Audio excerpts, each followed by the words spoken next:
วิธีเฮ็ดอ่ะสู้เจ้าคือตั้งแบบเงียงชั้นแท้อ่ะ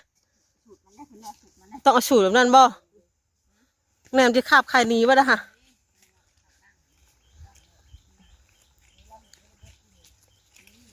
หน้าตากับบ่ได้ให้เบิ่งแบบมีแต่แป้งเต็มบ่ได้มอมแมมแป้งก็เต็มเบิดหน้าตาบางอย่างยุ่มก็เต็มเบิดกระตนกระโตเข้าไปว่าไปซังมาพากันมาหมุนป้าบาง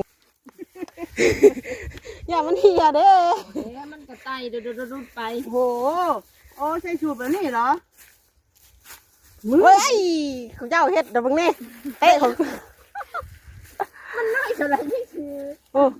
ออกนอกโหมันโมหกแน่โอ้สูตรเพิ่นมันต้องออกแบบนี้เลยนี่เอาเลยเพิ่นมันนั่นแน่นี่ก็เสียนเพิ่นพาเฮ็ด